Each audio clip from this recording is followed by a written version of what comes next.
Hello दोस्तों, एक बार फिर स्वागत है आप सभी का हमारे चैनल पर।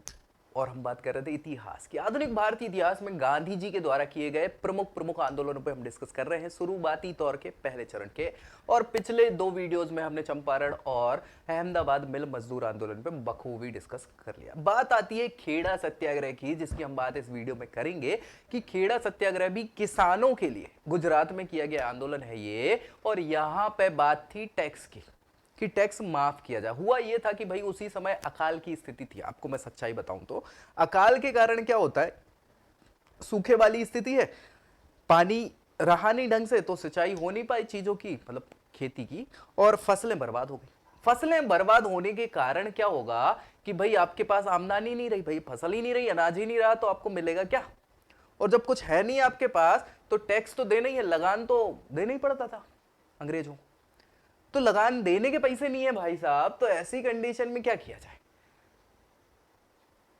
क्या किया जाए, टैक्स को माफ किया जाए। तो इसीलिए किसानों ने क्या किया, टैक्स को या कर को माफ करने की बात रखी सामने अंग्रेजों के। नहीं माने तो भैया सपोर्ट मांगा गांधी जी का। और उस समय के गुजरात के आस पड़ोस की जो सोसाइटी समितियां या छोटी मोटी पार्टी हुआ कर रही थी इससे संबंधित, वो सभी लोगों इसमें हो गए इंक्लूड। लेकिन सबसे बड़े व्यक्ति कौन है यहाँ पे, गांधी जी। तो उनके ही नेतृत्व में फिर चर्चा करी गई अंग्रेजों से, और अंग्रेजों ने फिर इस बात को माना कि ठीक है भैया, जिनकी है टैक्स देने की व्यवस्था, वो लोग क्या करेंगे, टैक्स नहीं दें, जो दे पा सकते हैं दे सकते हैं वो दे दें टैक्स। तो यही सारी चीजें यहाँ पे रही, और इसीलिए ये बहुत इंपॉर्टेंट हो जाता है खेड़ा सत्याग्रह। ठीक है, तो चलिए हम बात करेंगे खेड़ा सत्याग्रह की 1918 की।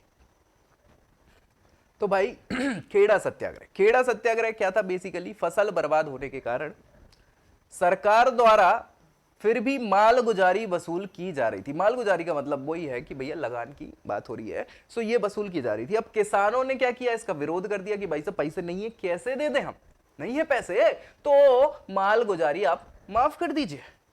अंग्रेजों ने कहा कि है ऐसे कैसे कर दो। तो भैया सर्वेंट्स ऑफ इंडिया सोसाइटी, हमने बात करी थी, सर्वेंट्स ऑफ इंडिया सोसाइटी जो है ये महादेव गोविंद रानाडे साहब के द्वारा स्टैब्लिश करी गई थी, सदस्यों में से प्रमुख थे, उनके सदस्य हो गए। उसके अलावा बिट्टन भाई पटेल साहब हो गए, है ना। बिट्टन भाई पटेल साहब के अलावा गांधी जी। ये पूरे के पूरे मामले में पड़ताल करने के बाद इस निष्कर्ष पे पहुंचे कि किसानों की मांग तो सही है भैया, नहीं है उनके पास व्यवस्था, फसल हुई नहीं है, पैसा है नहीं, तो कैसे लगान दे पाएंगे, टैक्स कैसे दे पाएंगे। तो बात तो सही कर रहे हैं किसान, और इनके सपोर्ट में हमें काम करना चाहिए। बहुत बढ़िया। तो वल्लभ भाई पटेल साहब हो गए, यहाँ पे इंदुलाल याग्निक हो गए, ये नेता भी गांधी जी के साथ जुड़ गए।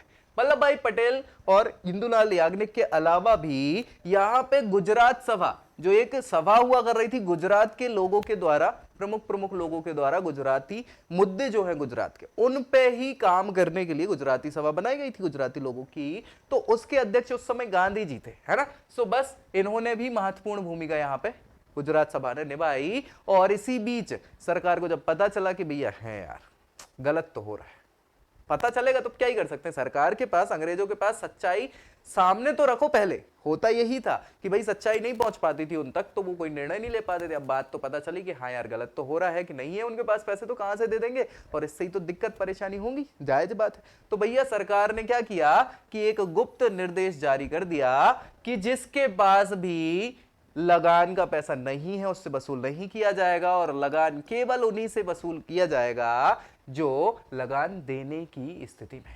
जब ये खबर पहुंची किसके पास, उन लोगों के पास जिसमें गांधी जी प्रमुख थे, और उनके सहयोगियों के पास, कि चलो भाई अपनी मांग जो थी, भाई हमें गरीब लोगों के लिए तो सपोर्ट में खड़े थे ना, कि उनके पास नहीं है, जिनके पास है तो वो तो दे देंगे, तो कोई दिक्कत है नहीं। हालांकि नहीं दिया, जिनके पास था उनने भी नहीं दिया। काय को देंगे भाई, पैसा बच रहा है तो कहाँ समस्या है ना। तो बहुत सारे लोगों ने नहीं दिया, उसमें भी टैक्स नहीं दिया। लेकिन हाँ, प्रमुख था, जिनके पास नहीं था वो सरकार मान जाती है कि टैक्स मत दीजिए आप, और ऐसी खुशी की बात माहौल हो जाती है। और बस अब भैया इन लोगों ने खेड़ा आंदोलन जो है ये बंद कर दिया, है ना। तो बस यही था पूरा का पूरा खेड़ा आंदोलन। अब याद रखिए आप कि गांधी जी ने सबसे पहला चंपारण आंदोलन किया था। क्या किया था, चंपारण आंदोलन, ये शुरुआती आंदोलन है बिल्कुल, है ना। और 1917 में ये होता है। फिर इसके बाद आता है अहमदाबाद मिल मजदूर, अहमदाबाद मिल मजदूर आंदोलन, है ना, मिल मजदूर आंदोलन, है ना। सो ये 1918 में हुआ था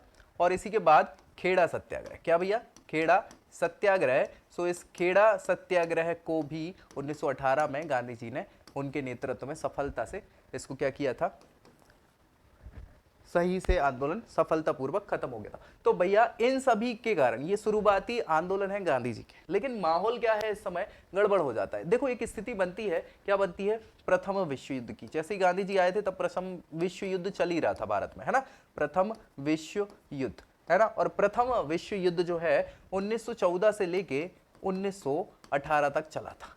इस 1914 से 18 के बीच में तो गांधी जी की हमने डिस्कशन की है, लेकिन यहां पे गांधी जी के अलावा कुछ क्रांतिकारी दल भी हुआ कर रहे थे। क्रांतिकारी दल मतलब क्रांतिकारी लोग हुआ कर रहे थे। क्रांतिकारी लोग ऐसे थे जिनको भी आजादी के लिए ही वो काम कर रहे थे। क्रांतिकारी लोग अपना काम कैसे कर रहे थे, हिंसा के बल पे भी कर रहे थे। हिंसा के बल पे भी नहीं, बल पे ही कर रहे थे। वो अंग्रेजों को मार रहे थे या जबरदस्ती जो भी है लूटपाट कर रहे थे, सारी चीजें। तो अंग्रेज सरकार क्योंकि यहाँ व्यस्त थी प्रथम विश्व युद्ध में, तो भारत में यहाँ कम ही लोग थे अंग्रेज और सारी चीजें, तो यहाँ क्रांतिकारी लोग भारत मतलब अंग्रेजों को भगाने का, मारने का, लूटने का ये काम कर रहे थे, है ना। तो अंग्रेज सरकार परेशान थी। अब अंग्रेज सरकार परेशान थी और भारतीय लोगों के लिए तो अच्छा है कि अंग्रेजों को अपन परेशान कर रहे हैं, क्योंकि अपन को परेशान किया तो अपन भी करेंगे, हटाओ भगाओ जल्दी चले गए तो अपन आजाद हो जाएंगे।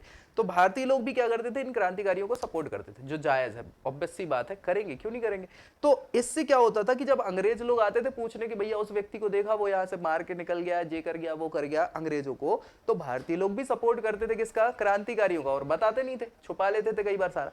तो इन सारी व्यवस्थाओं को रोकने के लिए अंग्रेज सरकार क्या करती है, एक एक्ट लेके आती है जिसको रॉलेट एक्ट कहा जाता है। काला कानून आपने नाम सुना होगा। तो वो सारी चर्चाएं होंगी और क्या कैसा रहता है माहौल उसी रॉलेट एक्ट के कारण या काले कानून के कारण क्या होगा कि जलियांवाला बाग हत्याकांड भी हो जाता है, तो और माहौल खराब हो जाता है। इसी समय खत्म हो जाता है प्रथम विश्व युद्ध। और प्रथम विश्व युद्ध में जो तुर्की है, तुर्की हारने वाले देशों में से एक था, तो तुर्की में जो है वो इस्लाम जगत चलता था। तुर्की के जो खलीफा थे वो राजा हुआ करते थे, तो खलीफा की शक्तियों को कम करने की बात चल रही थी, तो इस्लाम जगत भी परेशान था। तो भारत में भी इस्लामिक लोग रहते हैं, गांधी जी ने उनको एक करने के लिए खिलाफत आंदोलन और असहयोग आंदोलन भी चालू किया। तो अब ऐसी स्थितियां धीरे धीरे स्टार्ट होगी। तो नेक्स्ट वीडियो में हम सबसे पहले तो बात किसकी करने वाले हैं, रॉलेट एक्ट की, जलियांवाला बाग हत्याकांड की, सारी चीजों की। ठीक है, तो मिलते हैं नेक्स्ट वीडियो में, तब तक के लिए जय हिंद।